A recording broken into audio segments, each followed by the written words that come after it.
Romeo and Juliet, Act 5, Scene 3. Enter Paris and his page. Give me thy torch, boy. Hence, and stand aloof. Yet put it out, for I would not be seen. Under yond yew trees lay thee all along, holding thy ear close to the hollow ground. So shall no foot upon the churchyard tread, being loose, unfirm with digging up of graves, but thou shalt hear it. Whistle then to me, as signal that thou hearest something approach. Give me those flowers. Do as I bid thee. Go. I am almost afraid to stand alone here in the churchyard, yet I will adventure. He moves away from Paris. Sweet flower, with flowers thy bridal bed I strew. Oh, woe!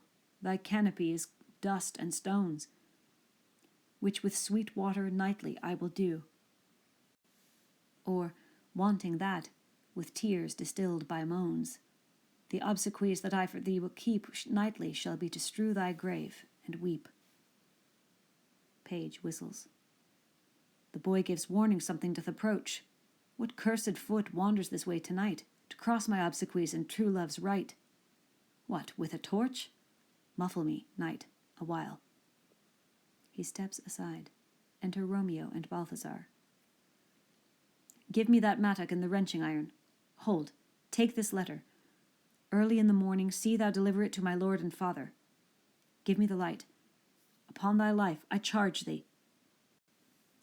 Whate'er thou hearest or seest, stand all aloof, and do not interrupt me in my course. Why I descend into this bed of death is partly to behold my lady's face, but chiefly to take thence from her dead finger a precious ring, a ring that I must use in dear employment.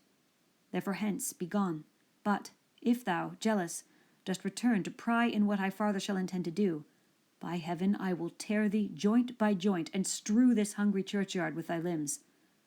The time and my intents are savage wild, more fierce and more inexorable far than empty tigers or the roaring sea. I will be gone, sir, and not trouble you. So shalt thou show me friendship. Take thou that, giving money. Live and be prosperous, and farewell, good fellow. For all this same, I'll hide me hereabout. His looks I fear, and his intents I doubt. He steps aside. Thou detestable maw, thou womb of death, gorged with the dearest morsel of the earth, thus I enforce thy rotten jaws to open, and in despite I'll cram thee with more food. This is that banished, haughty Montague that murdered my love's cousin, with which grief it is supposed the fair creature died, and here is come to do some villainous shame to the dead bodies. I will apprehend him. Stepping forward. Stop thy unhallowed toil, vile Montague. Can vengeance be pursued further than death? Condemned villain, I do apprehend thee. Obey and go with me, for thou must die.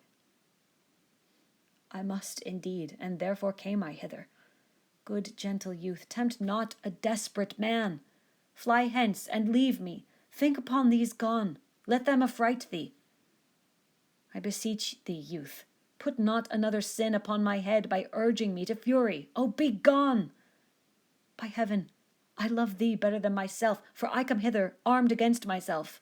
Stay not, be gone, live, and hereafter say a madman's mercy bid thee run away. I do defy thy commination, and apprehend thee for a felon here. Wilt thou provoke me? Then have at thee, boy. They draw and fight. O Lord, they fight. I will go call the watch. He exits. Oh, I am slain. If thou be merciful, open the tomb. Lay me with Juliet. He dies. In faith I will. Let me peruse this face. Mercutio's kinsman, noble county Paris. What said my man when my betossed soul did not attend him as we rode? I think he told me Paris should have married Juliet. Said he not so? Or did I dream it so? Or am I mad, hearing him talk of Juliet, to think it was so? Oh, give me thy hand, one writ with me in sour misfortune's book. I'll bury thee in a triumphant grave. He opens the tomb. A grave? Oh no. A lantern. A slaughtered youth. For here lies Juliet, and her beauty makes this vault a feasting presence full of light. Death, lie thou there, by a dead man interred. Laying Paris in the tomb. How oft, when men are at the point of death, have they been merry, which their keepers call a lightning before death. Oh, how may I call this a lightning? Oh, my love, my wife, death, that hath sucked the honey of thy breath, hath had no power yet upon thy beauty. Thou art not conquered. Beauty's ensign yet is crimson in thy lips and in thy cheeks, and death's pale flag is not advanced there. Tybalt, liest thou there in thy bloody sheet? Oh, what more favour can I do to thee than with that hand that cut thy youth in twain to sunder his that was thine enemy? Forgive me, cousin. Ah, dear Juliet, why art thou yet so fair? Shall I believe that unsubstantial death is amorous, and that the lean, abhorred monster keeps thee here in dark to be his paramour? For fear of that, I will stay with thee, and never from this palace of dim night depart again. Here will I remain with worms that are thy chambermaids. Oh, here will I set up my everlasting rest, and shake the yoke of inauspicious stars from this world-wearied flesh. Eyes, look your last. Arms, take your last embrace. And lips, oh, you the doors of breath, seal with a righteous kiss a dateless bargain to engrossing death.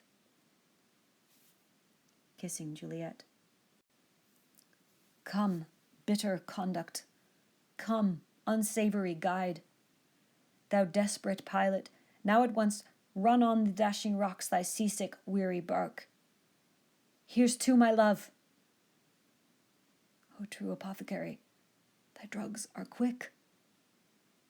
Thus with a kiss I die. He dies. Enter Friar Laurence with lantern, crow, and spade. Saint Francis be my speed! How oft tonight have my old feet stumbled at graves? Who's there? Here's one, a friend, and one that knows you well. Bliss be upon you. Tell me, good my friend, what torch is yond that vainly lends his light to grubs and eyeless skulls, as I discern it burneth in the Capel's monument? It doth so, holy sir, and there's my master, one that you love. Who is it? Romeo. How long hath he been there? Full half an hour. Go with me to the vault. I dare not, sir. My master knows not but I am gone hence, and fearfully did menace me with death if I did stay to look on his intents. Stay then, I'll go alone. Fear comes upon me. Oh, much I fear some ill, unthrifty thing. As I did sleep under this yew tree here, I dreamt my master and another fought, and that my master slew him. Romeo! Alack! Alack, what blood is this which stains the stony entrance of this sepulchre? What mean these masterless and gory swords to lie discoloured by this place of peace? Romeo! Oh, pale. Who else? What, Paris too, and steeped in blood? Oh, what an unkind hour is guilty of this lamentable chance! Oh, the lady stirs. Oh, comfortable friar, where is my lord? I do remember well where I should be, and there I am. Where is my Romeo? I hear some noise. Lady, come from that nest of death, contagion, and unnatural sleep. A greater power than we can contradict hath thwarted our intents. Come, come away. Thy husband in thy bosom there lies dead, and Paris too. Come, I'll dispose of thee among a sisterhood of holy nuns. Stay not to question, for the watch is coming. Come, go, good Juliet, I dare no longer stay.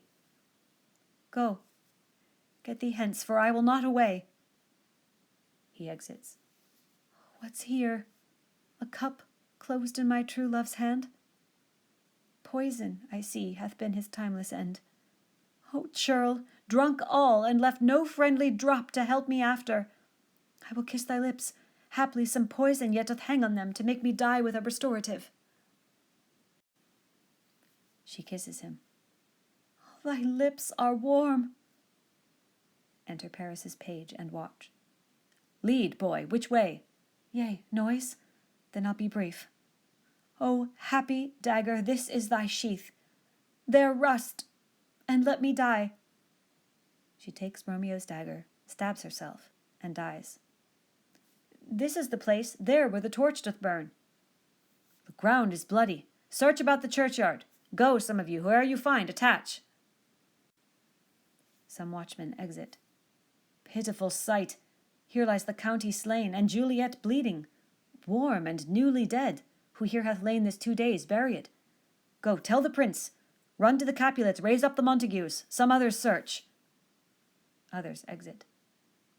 We see the ground whereon these woes do lie, but the true ground of all these piteous woes we cannot without circumstance descry. Enter watchman with Romeo's man, Balthazar. Here's Romeo's man. We found him in the churchyard. Hold him in safety till the prince come hither. Enter Friar Laurence and another watchman. Here is a friar that trembles, sighs, and weeps. We took this mattock and this spade from him as he was coming from this churchyard's side. A great suspicion. Stay the friar too. Enter the prince with attendants. What misadventure is so early up that calls our person from our morning rest? Enter Capulet and Lady Capulet. What should it be that is so shrieked abroad? Oh, the people in the street cry, Romeo, some Juliet, and some Paris, and all run with open outcry toward our monument. What fear is this which startles in our ears? Sovereign, here lies the county Paris slain, and Romeo dead, and Juliet dead before, warm and new killed. Search, seek, and know how this foul murder comes. Here is a friar, and slaughtered Romeo's man, with instruments upon them fit to open these dead men's tombs. O heavens! O wife, look how our daughter bleeds! This dagger hath mista'en, for, lo, his house is empty on the back of Montague, and it missheathed in my daughter's bosom. O me, this sight of death is as a bell that warns my old age to a sepulchre. Enter Montague. Come, Montague, for thou art early up to see thy son and heir now early down. Alas, my liege, my wife is dead tonight. Grief of my son's exile hath stopped her breath. What further woe conspires against mine age?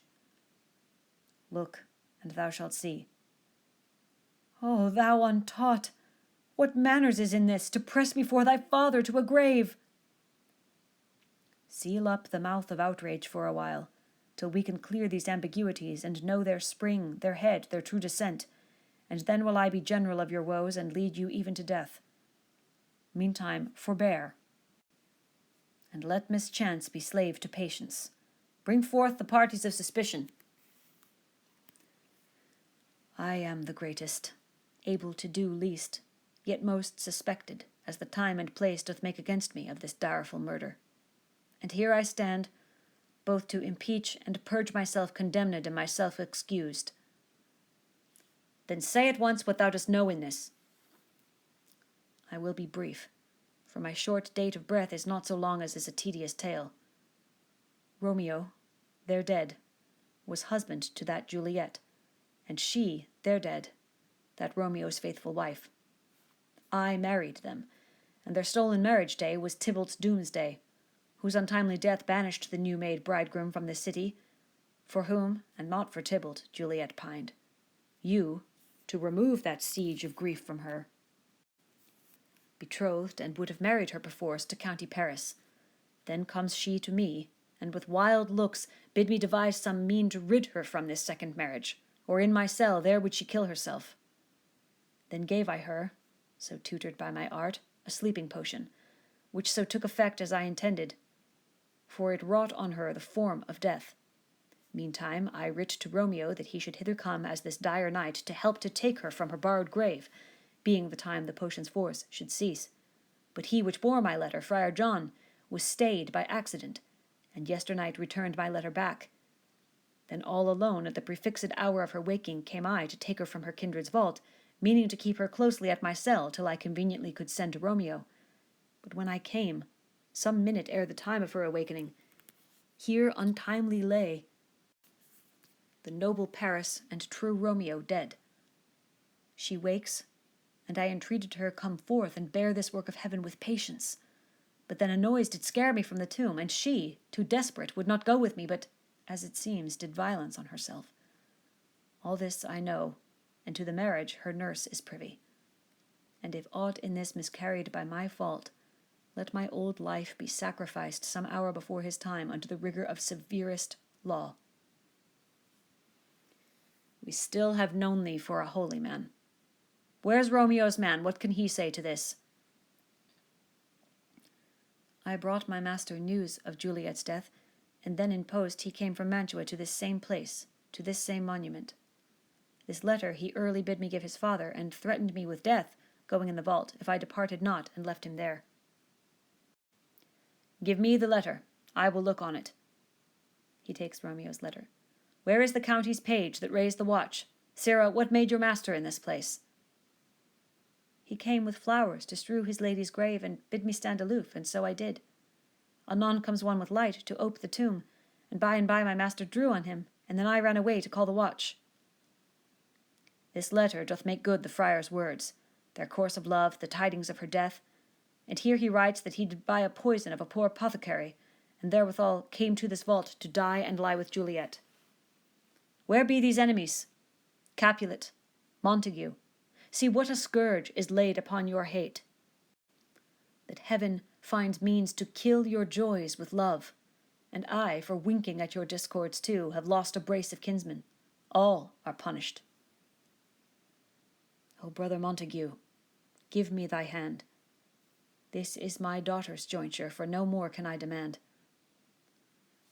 But I can give thee more, for I will ray her statue in pure gold, that whiles Verona by that name is known, there shall no figure at such rate be set as that of true and faithful Juliet. As rich shall Romeo's by his ladies lie, poor sacrifices of our enmity. A glooming peace this morning with it brings. The sun for sorrow will not show his head. Go hence to have more talk of these sad things. Some shall be pardoned, and some punished. For never was a story of more woe than this of Juliet and her Romeo. All exit.